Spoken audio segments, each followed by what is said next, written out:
Halo, Assalamualaikum warahmatullahi wabarakatuh. Bersama saya Ferry Irawan SH, pengacara pada Lembaga Bantuan Hukum Bank Jabar. Hari ini saya membahas tentang pinjol ilegal. Sebelum membahas tentang pinjol ya, kita harus tahu dulu pinjol itu apa sih ya.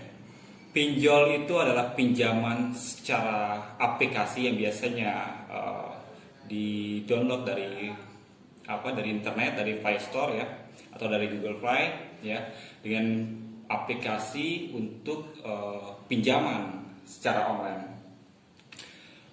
Sebetulnya pinjaman secara online itu adalah perbuatan yang sah secara hukum ya, dan itu juga diatur dalam Otoritas Jasa Keuangan atau POJK ya, Peraturan Otoritas Jasa Keuangan. Tetapi beberapa waktu yang lalu banyak sekali kita mendengar tentang pinjol-pinjol ilegal ya. Pinjol itu harus terdaftar di Otoritas Jasa Keuangan. Jadi tidak semua badan atau perusahaan ataupun perorangan itu berhak untuk meminjamkan uang ya, dan dengan bunga-bunga ya, dengan bunga maksud saya. Itu harus diatur di OJK ya, harus didaftarkan di OJK.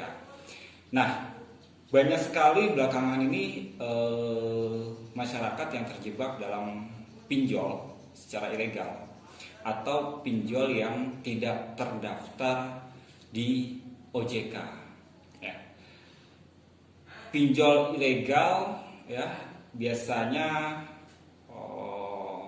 ketika ada nasabah atau masyarakat yang gagal bayar, dia menyebarkan data pribadi kita, padahal itu hal yang dilarang oleh POJK atau Peraturan Otoritas Jasa Keuangan.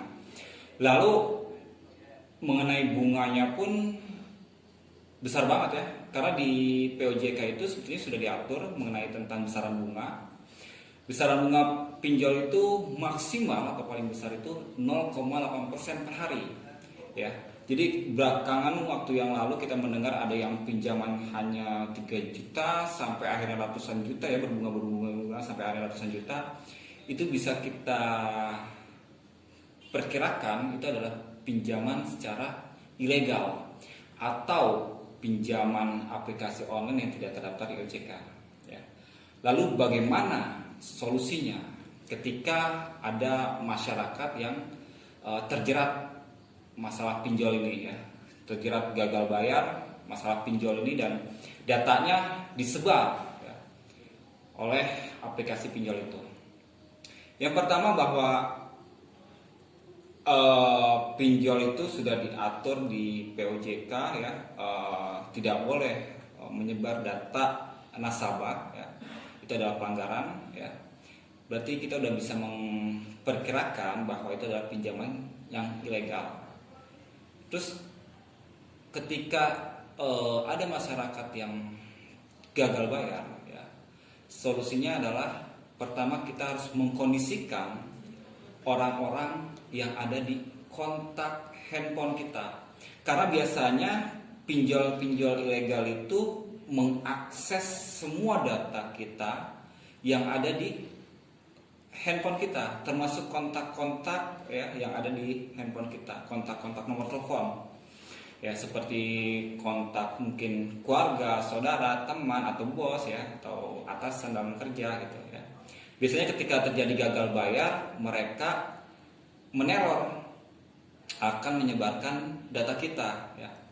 Makanya yang perlu kita lakukan ketika kita gagal bayar ya, kita kondisikan dulu orang-orang yang ada di kontak kita.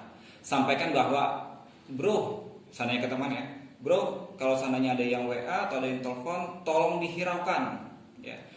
Kalau ada telepon atau dari WhatsApp dari orang yang mengatasnamakan pinjaman online, tolong dihiraukan ya. Kita harus kondisikan dulu keluarga kita. Biasanya mereka akan meneror orang-orang yang terdekat kita ya. Seandainya dalam kontak itu kita tulis paman ya, itu pasti diteror sama mereka.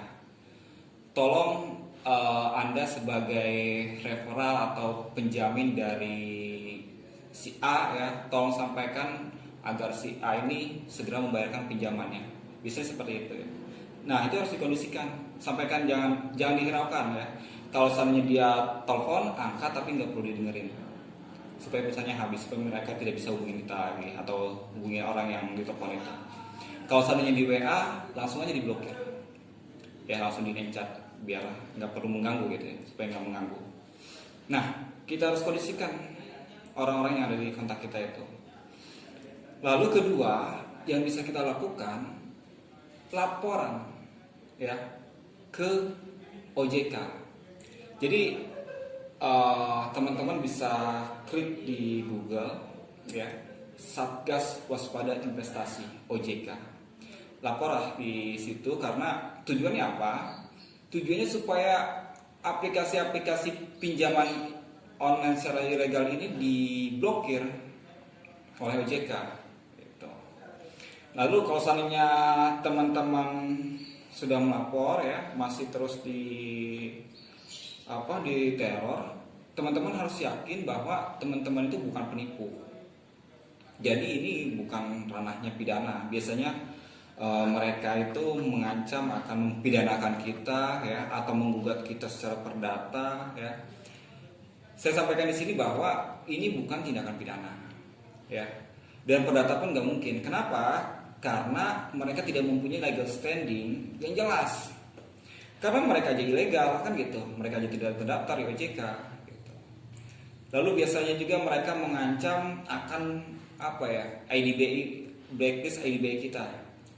Dan teman-teman jangan takut, itu nggak mungkin bisa di blacklist IDBI kita. Kenapa? Karena mereka tidak terdaftar di OJK. Jadi pinjaman online atau pinjol yang ilegal, saran saya sebaiknya nggak usah dibayar. Kenapa?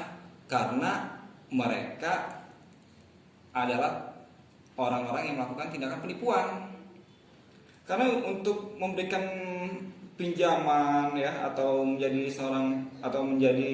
penyelenggara pinjol itu harus mempunyai izin, harus mempunyai badan hukum yang jelas ya. Kita pun harus tahu di mana kantornya gitu ya. Dan itu harus terdaftar juga di Otoritas Jasa Keuangan. Jadi ketika ada pinjol yang ilegal atau tidak terdaftar di Otoritas Jasa Keuangan ya, yang menyebarkan data teman-teman, jangan takut untuk tidak membayar. Nggak usah dibayar, karena itu ilegal. Demikian yang bisa saya sampaikan. Semoga bermanfaat. Jika teman-teman ingin bertanya, silakan bertanya di kolom komentar di bawah ini ya. Atau jika video ini bermanfaat, silakan di-share agar masyarakat tidak terjebak dalam ketakutan akibat teror pinjol ilegal. Demikian, wassalamualaikum warahmatullahi wabarakatuh.